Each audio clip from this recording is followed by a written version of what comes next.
So can the Yankees and the Dodgers pull off a trade together here? And another bat is heading to the Angels. What's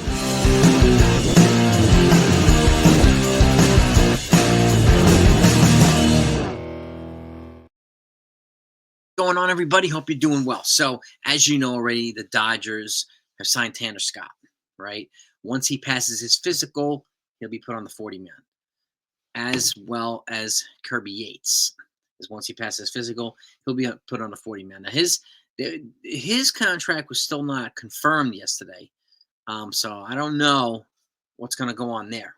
But there's some other moving parts here with the Dodgers. Okay. Michael Kopech, one of the guys they acquired last year from the White Sox, big power arm, is having forearm problems right now. So, which generally is a precursor to Tommy John.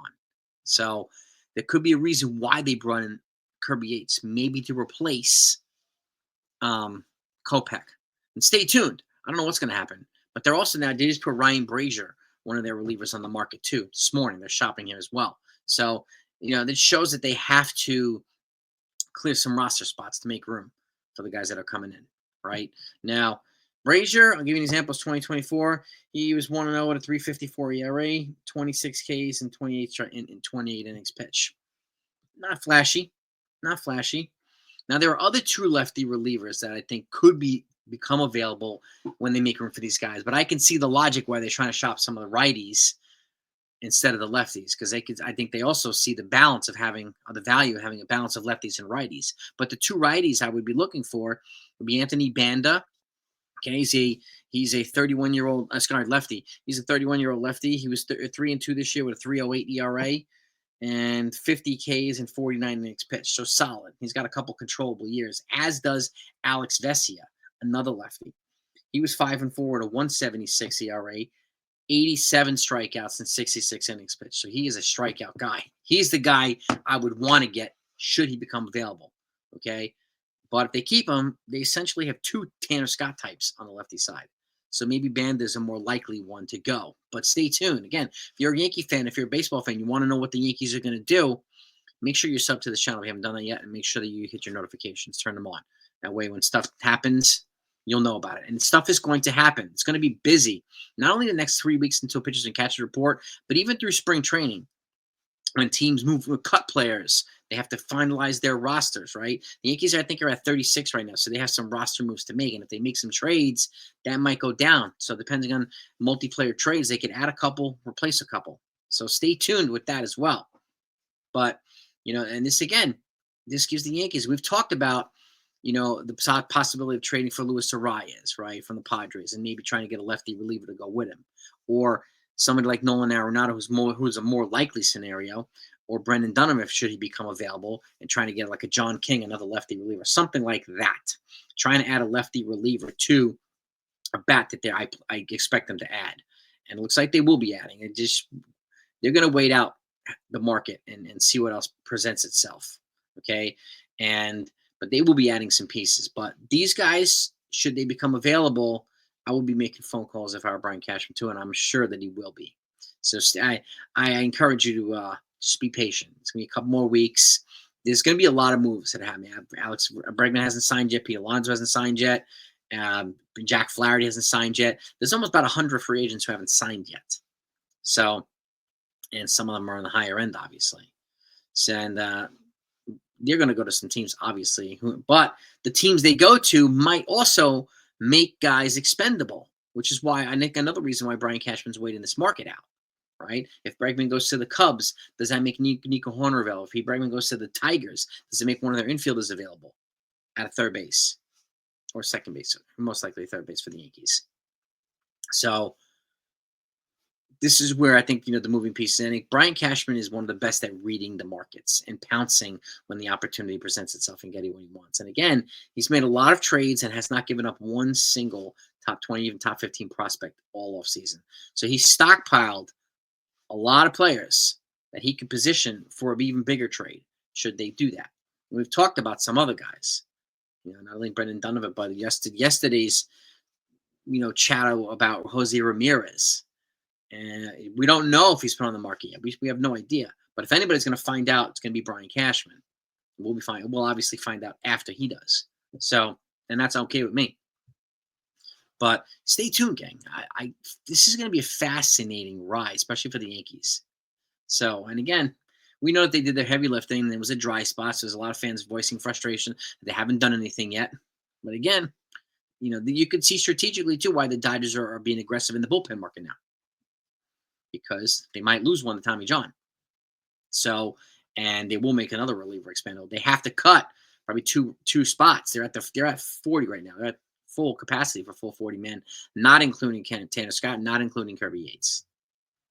Okay, and David Robinson is still quite a few other relievers available too. So now, speaking of signings, the Angels have just agreed to a contract with. This is from Bob Nightingale, some on LMB.com as well.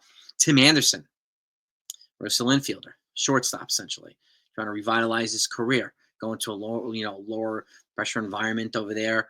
It's a more laid back environment than the Chicago White Sox were, and he still brings a relatively decent bat and some good defensive power there, good defensive play in the infield. So, and they've been quietly adding some pieces, the Angels.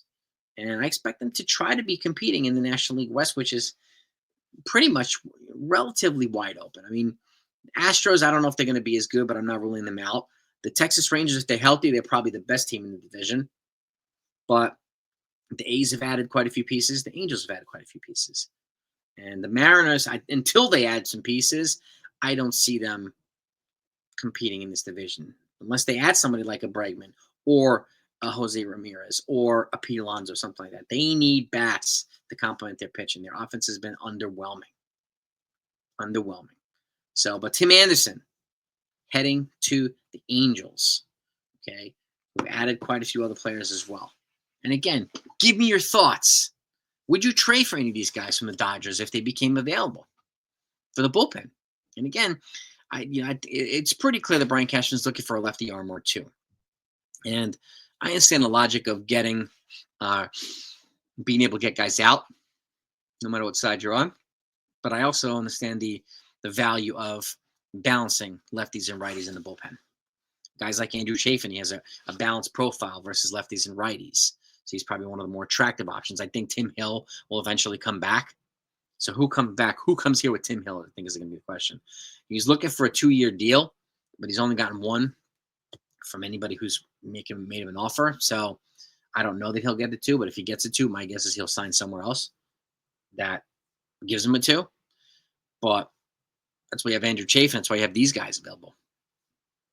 And other guys will become available during spring training as well, even at the end of this offseason. Because if a team brings in Alex Bregman and needs to clear a roster spot on the 40-man, trade's going to happen. Same thing goes with the Cubs. Same thing goes with the Tigers. It doesn't matter. If they're at capacity, they bring in a player, they're going to have to offload a player. So, and this is where Brian Cashman's got his radar. He's just like looking around, figuring out what's going on and reading all the rooms and seeing who's going to present an opportunity. And I'm pretty confident in Brian Cashman's there. He knows, too, that he can't go into the season with DJ or Oswaldo Cabrera or Oswald Peraza. He can't do it. Just like he can't really go with Paul DeJong or Jorge Polanco and these guys. He can't do it. He's got to go shoot higher than that. Whether it's Ha-Seong Kim with Oswaldo Cabrera playing in the infield while Ha-Seong Kim comes back, something like that. The value of a strong bench can't be underestimated too. That's why I think Ben Rice would be a good piece for the bench, as would Oswaldo Cabrera. But there's 2 other spots. You got to have one outfielder. Could it be Brennan Davis? Could it be Everson Pereira? We don't know yet, right? And another player, whether it be another versatile type player who plays multiple positions or just an infielder or the backup catcher, obviously, which could be Ben Rice. Could also be backing up first base. So stay tuned. I'll keep you updated. But that's what happened right now. Tim Anderson's going to the Dodgers. And keep an eye out for the Yankees and Dodgers. They have traded before. They have traded well before. But one thing I'll just say is I'll let you know whatever move they make. Peace.